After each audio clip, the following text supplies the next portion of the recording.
बिस्मिल्लाहिर्रहमानिर्रहीम। दोस्तों, नबी पाक सल्लल्लाहु ताला अलैहि वसल्लम दुनिया में तशरीफ़ लाए तो कुछ बातें खुद रसूल करीम अलैहिस्सलातु वस्सलाम ने अपने लिए पसंद की और उन चीज़ों का अपने लिए खुद महबूब ने इजहार फरमाया। हमारे यहाँ ये होता है कि बाज़-औक़ात बाज़ लोग बाज़ चीज़ों को बयान करते हैं, जैसे अभी मौलाना ने मेरे लिए कुछ लफ्ज़ कह दिए। एहतियात करनी चाहिए, एहतियात में ही बेहतरी है। और मनानम के मंदानम, बस अल्लाह ताला हक़ पे कायम रखे, ईमान की मौत दे और क़यामत की रुसवाई से महफूज फरमाए। मेरे भाई, हम कुछ चीज़ें अपने लिए बड़ा एजाज़ समझ के नहीं बयान करते। एक लफ्ज़ किताब व सुन्नत में हमें मिलता है, तहदीस नेमत, के बतौर एजाज़ के तहदीस नेमत के इंसान कुछ चीज़ों को बयान करता है कि मैं अल्लाह के फ़ज़ल से मैं रब का बंदा हूँ। ये तहदीस नेमत है। अल्लाह का करोड़ हा शुक्र है कि मैं रसूल करीम का ग़ुलाम हूँ। ये तहदीस नेमत है। ये जो तहदीस नेमत होती है, इसमें इंसान कुछ चीज़ों को अपने लिए एजाज़ समझ के बयान करता है। जैसे किसी आदमी का ताल्लुक़ है किसी दीनी तारुफ के साथ, तो वो शख्स कहता है अल्लाह का शुक्र है उसने खिदमत दीन की तौफीक दी है। तो ये बाज़ चीज़ें बंदा अपने लिए एजाज़ जानता है, शौक़ से बयान करता है। और अच्छा, कुछ लोग ऐसे होते हैं जो डर के बाज़ चीज़ें बयान करते हैं। मौलाना अबू नूर साहब कोटलवी रहमतुल्लाह अलैह फरमाया करते थे कि मेरे वालिद साहब ने मुझे कहा था कि पुत्र असी मौलवी हाँ, पढ़न पढ़ान का काम करने, इस गल नूं परेशानी नाल नहीं बयान करना। तो कुछ लोग कहते हैं मैनू मौलवी ना समझी। वो कहने लगे तुसी सानू समझिया जे भाई असी हैं वहाँ नहीं, कोई इसमें शर्म वाली बात है? ये कोई परेशानी है इसमें? बड़े बड़े बुजुर्गों के, आला हज़रत फाज़िल बरेलवी रहमतुल्लाह अलैह तक बड़े बड़े बुजुर्गों के नाम के साथ ये लफ्ज़ इस्तेमाल होता रहा। तो बाज़ लोग ऐसे हैं जो बाज़ चीज़ों को कमज़ोरी बना लेते हैं, हालांकि वो चीज़ बाइसे एजाज़ होती है। तो नबी पाक अलैहिस्सलाम ने भी कुछ चीज़ों को हमें खुद बताया कि ये मैं एजाज़ के तौर पर बयान कर रहा हूँ। उनमें से एक चीज़ ये है कि रसूल करीम ने फरमाया, लोगों, अल्लाह ने मुझे मुअल्लिम बना के भेजा है, मैं एक उस्ताद बन के आया हूँ। अल्लाह करीम ने कुरान मजीद में फरमाया, वयुअल्लिमुकुमुल किताब वल हिकमा, ये महबूब तुम्हें किताब सिखाएंगे और हिकमत सिखाएंगे। वयुअल्लिमुकुम मा लम तकूनु तअलमून, और जो तुम नहीं जानते थे वो मेरे रसूल तुम्हें सिखा दें। तो हुजूर एक मुअल्लिम बनकर, एक उस्ताद बनकर आए। हमारे यहाँ ना लोगों ने तसव्वुफ और तरीक़त में एक इस्तिलाह निकाली है, नजर करम कर दें। अच्छा, उसका तर्जमा बाज़ लोग ये समझते हैं कि कोई काम ना करना पड़े, बस जनाब एक नज़र हो जाए और हर शय जनाब इल्म भी फ़ौरन आ जाए, अमल भी फ़ौरन आ जाए, इखलास भी फ़ौरन आ जाए और पैसे भी फ़ौरन ही आ जाए। ये भी साथ उसमें शामिल होता है। लोग समझते हैं कि शायद नजर करम इसका माना है, कायनात में सबसे बड़ी नजर जो करम वाली है वो तो मदीने वाले रसूल की है। लेकिन हुजूर ना इल्म देते, तालीम देते, तालीम व ताल्लुम को पसंद करते। सीखने सिखाने का माहौल उम्मत को पैदा करना चाहिए, मिजाज होना चाहिए कि हम कुछ सीखेंगे सिखाएंगे। हुजूर मुअल्लिम बन के तशरीफ लाए। महबूब ने बयान किया है कि मैं एक उस्ताद बन के, और हुजूर तालीम देते थे, सिखाते थे, तदरीजन लोगों को असबात देते थे। एक एक बात हुजूर खोल कर बयान करते थे, तशफ़ी करते थे, इंसानी ज़रूरत के मुताबिक इंसान की तामीर के लिए हुजूर इरशादात बयान करते। हम तालीम नहीं देते। हमारे यहाँ तो एक तो ये है कि सीखने का मिजाज ही नहीं, तबीयत नहीं। हम महफिल करते हैं, मजालस करते हैं, तो इसमें भी ये होता है कि सारे काम इल्ला माशाअल्लाह थोड़ी जगहों को छोड़ के ज़्यादातर रटे रटाए होते हैं। यानी नकीबे महफिल की जिम्मेदारी है कि जो भी नात खानात पढ़ के जाए उसने कहना है बड़े अच्छे अंदाज में पढ़ रहे थे। ये उस बेचारे की जिम्मेदारी, यही कहना है उसने हर जगह। और अगर रात को 1 बजे भी तकरीर का टाइम देने लगा है तो फिर भी उसने यही कहना है अब मैं बिला ताखीर इजाज़त देता हूँ। तो चलो घंटा और ताखीर कर लो। अगर 2 बजे भी बिला ताखीर ही है तो फिर ताखीर किसको कहते हैं? रटी रटाई चीजें जब माहौल का हिस्सा बन जाती है ना, यानी हमारे यहाँ जलसों का, महफिल का माहौल ये है कि फकत वो बात करो जिससे दाद मिले। बल्कि बाज़ जगह तो दाद का मसला होता है, बाज़ जगह दाद और इमदाद दोनों का मसला होता है कि दाद मिले और कुछ इमदाद। बात वो करो जिस पर ना लोग, तो फिर जब इस तरह का मिजाज बन जाए ना, फकत वाह वाह का, फकत बल्ले बल्ले का, फकत नारे के मिजाज का। मुझे अल्लाह के फजल से ढेर सारे शेर आते हैं, शेर मेरा ज़ौक है, लेकिन शेर है ज़ौक, असल कुरान और सुन्नत ही है। अब हमारे यहाँ ये होता है कि आप कर लें याद और लगवा लें नारा, सारा दिन नारे लगवाते रहे। हुजूर ने तालीम व ताल्लुम की बात की, सीखने सिखाने की।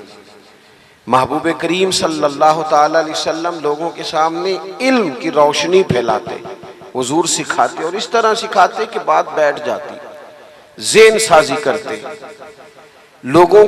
और एक और बात, बाद लोग लोगों की अना जगा देते हैं। अना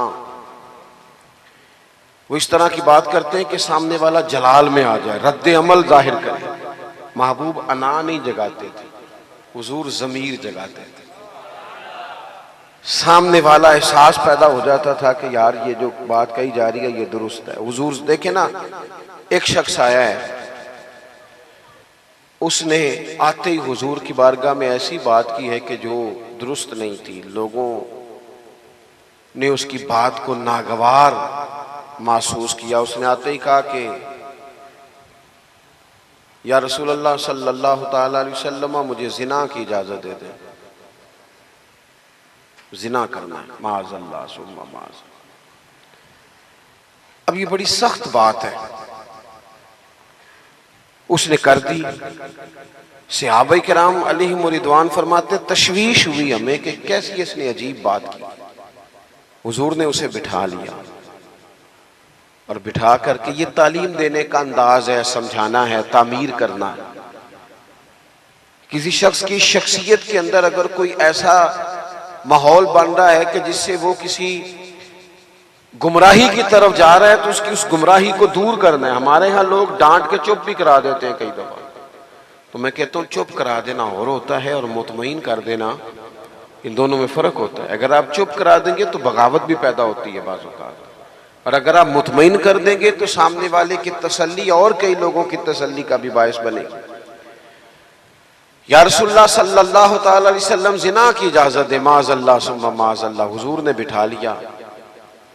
और ये देखिए कितनी हुजूर तालीम किस तरह देते हैं, किस तरह शऊर के करीब बात करते हैं। हुजूर फरमाने लगे तो पसंद करता है तेरी माँ से को जिना करे, और अंदाज हिकमत वाला। उसकी आंखें खुल गई, ये कैसे हो सकता है, जरूरत है किसी की?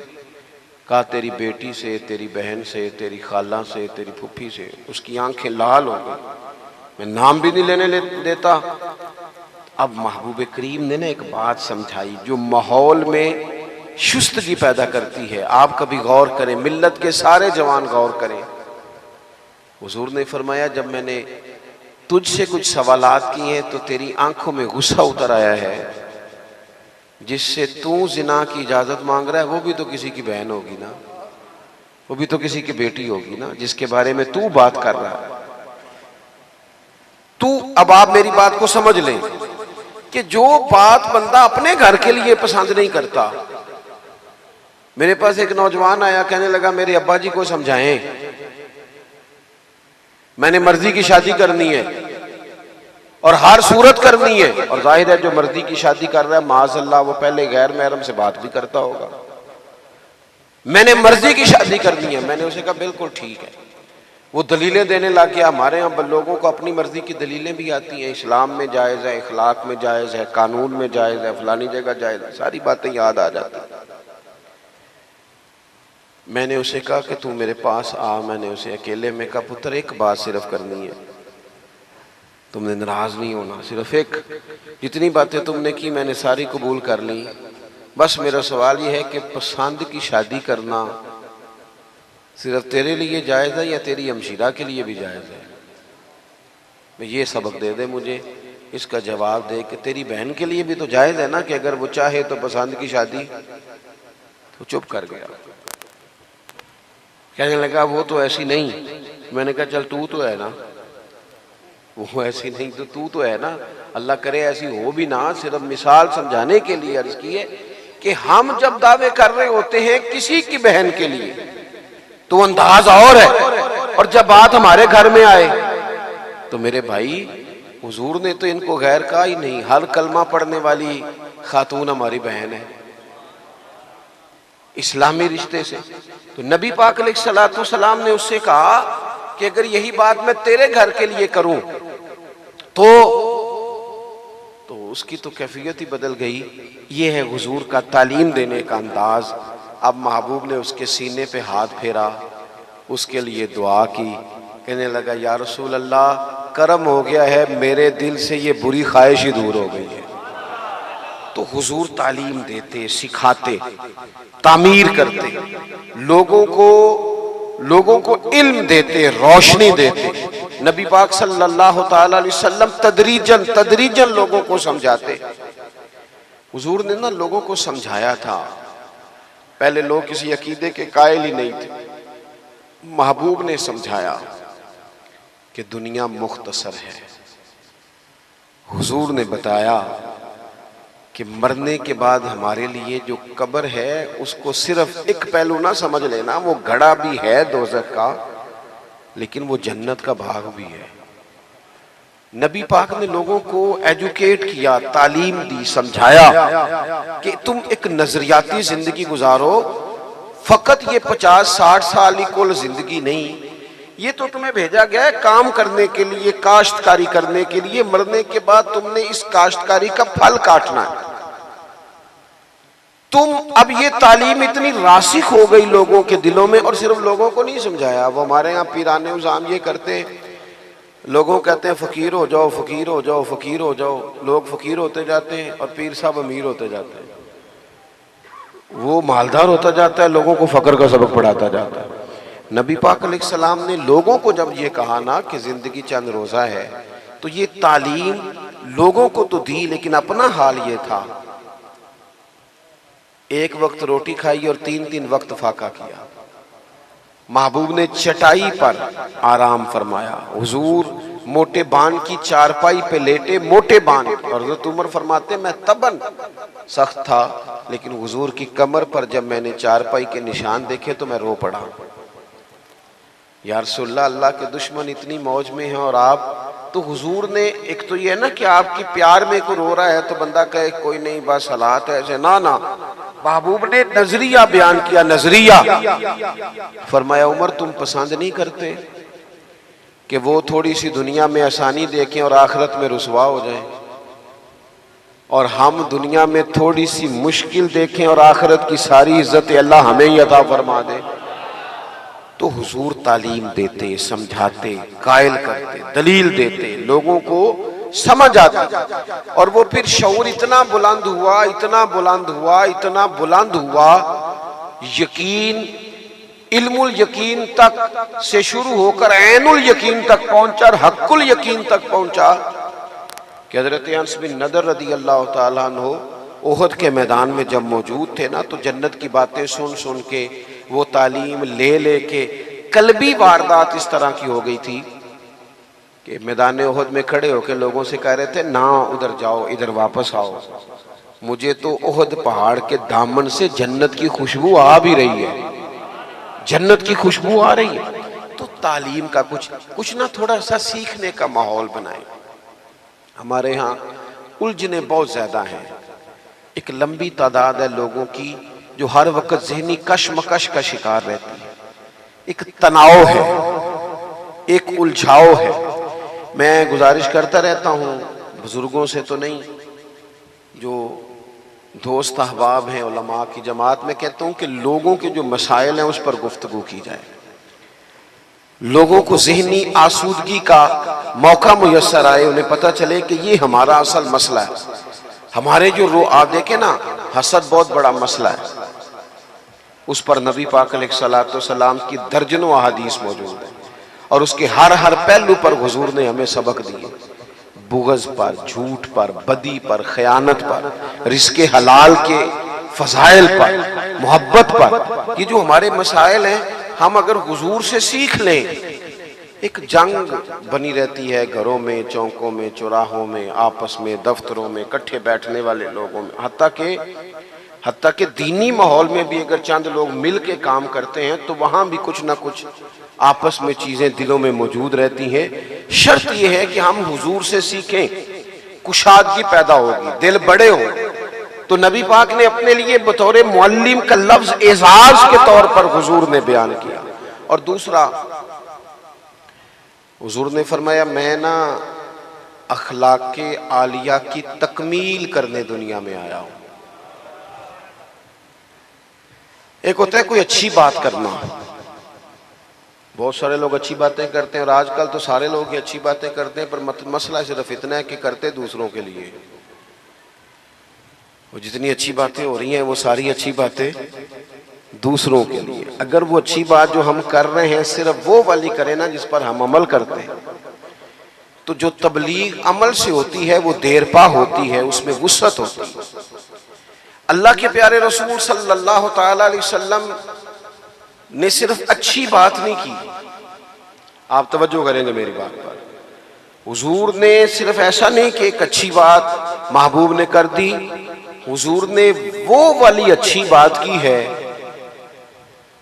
कि उससे ज्यादा अच्छी बात हो सकती नहीं। आला हज़रत कहते हैं, सारे अच्छों से अच्छा समझिए जिसे, है उस अच्छे से अच्छा हमारा नबी। एक होता है रूटीन में कोई खैर की बात करना, और एक ऐसी बात कर देना कि फिर गुंजाइश बाकी न रहे। नबी करीम अलैहिस्सलाम ने वो खैर की बातें की हैं कि मजीद फिर गुंजाइश है। ये जो हमारे यहाँ मुसीबत बन गई है ना कि हमने वहां से भी सीखना है, दानिश, वो हमारे स्कूलों कॉलेजों की दीवारों पर अंग्रेजों के कौल भी लिख दिए। तो मैं कहता हूँ क्या अहादीस सारी याद हो गई थी बच्चों को? कुरान मजीद की आयात याद हो गई थी? और क्या कोई ऐसी बात थी जो हुजूर ने बयान ना की हो, जो आपको इधर उधर जाना पड़ा? अल्लाह के प्यारे रसूल सल्लल्लाहु तआला अलैहि वसल्लम ने तकमील कर दी अखलाक आलिया, बुलंदी अखलाक जहां तक जा सकते थे वो सारी चीजें हुजूर ने हमें दी हैं।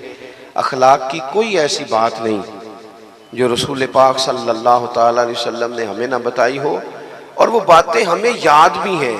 बस मसला ये है कि तकरीरें, मैं आजकल ये देखता हूँ कि आप आ जाएं जी, आप यहाँ भी बयान कर दें, आप थोड़ा वहाँ भी कर लें, थोड़ा वहाँ भी कर लें। तो मैं ये अक्सर कहता हूँ दोस्तों से कि अगर तो तकरीरें हैं फ़कत कानों की लज्जत के लिए, फिर तो सारा दिन सुनो, और अगर अमल के लिए है ना तो फिर मेरा ख्याल है 20 मिनट अगर किसी ने कोई बात सुन रखी है तो अमल के लिए काफ़ी है, वो अमल के लिए काफ़ी है।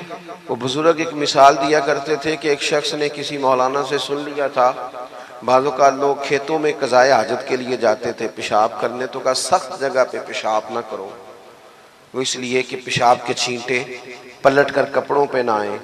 तो उस बेचारे ने वो मसला सुन लिया, वो सिर्फ नारे वाला नहीं था ना, अमल वाला था।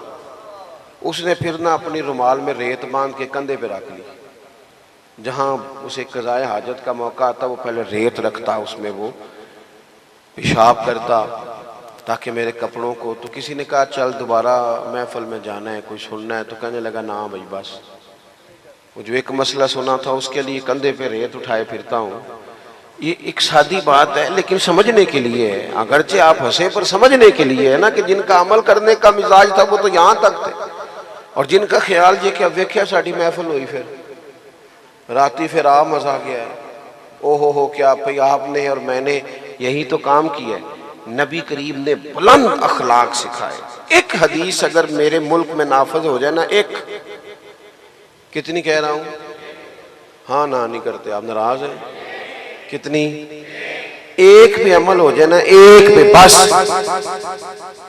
तो सारे मसले हल हो। एक बात, और लंबी चौड़ी नहीं, हुजूर को जो अल्लाह ने जवामिउल कल्म अता फरमाए उनमें से एक बात, अल्लाह के प्यारे रसूल अलैहि सलाम ने फरमाया मेरा मोमिन वो है। इतनी बड़ी बुलंद अखलाक की बात मिलेगी नहीं आपको। फरमाया मेरा मोमिन वो है जो अपने लिए पसंद करता है वही अपने भाई के लिए भी पसंद करता है। लो, खत्म हो गई बात।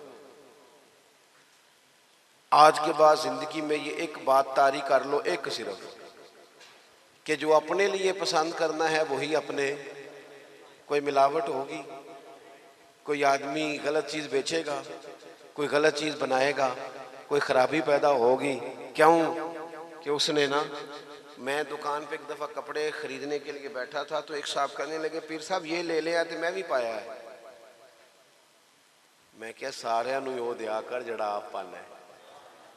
देखो ना ये क्या बात हुई, आपको पहचान है ना कि ये कपड़ा ठीक है, तो आप बाकियों को खरीद, आप मार्केट से लेके ही वही आए बस, जो आप समझते हैं कि ये लोगों के लिए। क्यों हम इस तरह का काम करते हैं? क्यों नहीं हम समझते कि ये गैर नहीं है, ये हमारे अपने लोग हैं। ये कैसे हो सकता है कि किसी के बच्चों को आप मिलावट वाली चीज खिलाएं और बीमारियां आपके घर ना आए? ये कैसे हो सकता है कि किसी का घर उजड़ जाए और आपका आबाद हो जाए? ये किस तरह हो सकता है कि किसी के बच्चों का निवाला छीन के आप अपने बच्चों के पेट में डाल लें और कुव्वतें आए? दोस्तों, जो पसंद करते हो अपने भाई के लिए वही अपने लिए पसंद करो, चीजें ठीक हो जाएंगी। बस बात खत्म करने लगा हूं। यहां तक रसूल करीम ने हमें सबक दिया। इमाम गजाली कहते हैं 2 मिसवाकें नबी करीम के गुलाम ने उतारी दरख्त से हुजूर के हुक्म पर। एक जरा टेढ़ी थी, एक जरा सीधी थी। अब टेढ़ी मिसवाक भी दांत तो साफ कर ही देती है, कोई ऐसा मसला नहीं होता, लेकिन थोड़ा सा समझने वाली बात है ना। जब इंसान अखलाक के इस पहलू पे चला जाए ना कि मैंने अपने भाई के लिए वही पसंद करना है। मेरे पास थोड़े दिन पहले एक मस्जिद के सदर ने मुझसे पूछा था कि वो आपने मौलाना साहब भेजे थे तो उनकी तनख्वाह कितनी लगानी है। तो मैं क्या जिन्ना तुहाडे घर दा खर्चा है उहदे मुताबिक उन्हां दी भी ला दिओ। वो भी परेशान हो गए सन, जिवें तुसीं नहीं सारे हो गए। वो भी इसी तरह ही। मैंने कहा जितना आपका खर्च, कोई इसमें कोई मेरा ख्याल है मुबहम बात तो नहीं की, गलत बात तो नहीं की। भाई खर्च के मुताबिक ही किसी को कुछ देना है ना, उन्होंने भी खर्चा ही चलाना है ना। तो जितना खर्चा हमारा है, मौलवी साहब भी तो वही रोटी खाते हैं ना, उसी महंगाई में जिंदगी गुजारते हैं। मैंने कहा भी सादी सी बात है, जितना आपके घर के अखराजात हैं, जिस तरतीब से आप चलाते हैं उस तरतीब से मौलाना को भी सेट कर दे। तो वो बिल्कुल चुप कर गए, जिस तरह आप नहीं बिल्कुल ही चुपचाप हो गए। ये मुश्किल है, लेकिन थोड़ा सा समझे ना। हम ये क्यों तसव्वुर कर लेते हैं कि हम सोने की रोटी खाएंगे और दूसरा फाका करेगा? ये कैसे हो सकता है? यही तसव्वुर अपने मुलाजिम के लिए करें जिसको आपने रखा है। गौर करें, आप उसे कह रहे हैं कि जनाब बिजली एहतियात से इस्तेमाल करो, आप एहतियात से इस्तेमाल करते तो बस बात खत्म हो गई। अल्लाह के महबूब अलैहिस्सलाम के पास एक मिसवाक टेढ़ी पेश की गई, एक सीधी। कितनी सादी सी बात है। यहाँ तक हुजूर ख्याल करते महबूब ने ना सीधी मिसवाक गुलाम को अता फरमाई, और जो थोड़ी सी टेढ़ी थी ना कबूल कर ली। अर्ज की या रसूलल्लाह ये आप रख लें। तो हुजूर फरमाने लगे नहीं भाई, मैंने कानून बनाया है कि मोमिन वो है जो अपने लिए पसंद करे वो अपने भाई के लिए पसंद करता है। मौला अली ने कुर्ता खरीदा, जोड़ा खरीदा बाजार से, 2 कपड़े लिए, गुलाम साथ था। एक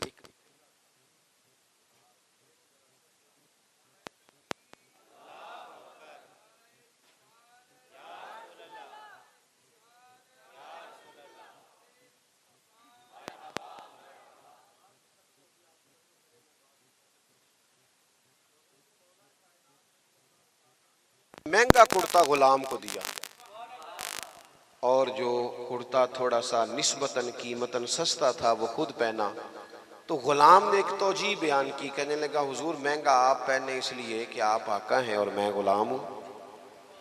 तो हज़रत अली कहने लगे तू मेरे वाली तौजीह कर ले। उसने कहा क्या? फरमाने लगे महंगा तू पहन, तू जवान है, और सस्ता मैं पहन लेता हूँ इसलिए कि मैं बूढ़ा हूँ। तो मेरे अजीज़, थोड़ा सा ना ज़िंदगी में कुछ तो सोचें लोगों के लिए, और याद रखें जो लोगों के लिए अच्छा सोचता है अल्लाह ताला उसके लिए अच्छा कर देता है। अल्लाह ताला अल्लामा साहब को, इनके मुआविनीन को, और इतने सारे लोग आ गए, सबको बेहतरीन सिला अता करे और हमारी इन कोशिशों को अपनी बारगाह में कबूलियत का दर्जा अता फरमाए। आखिर दावा यानिल हम्दुलिल्लाहि रब्बिल आलमीन।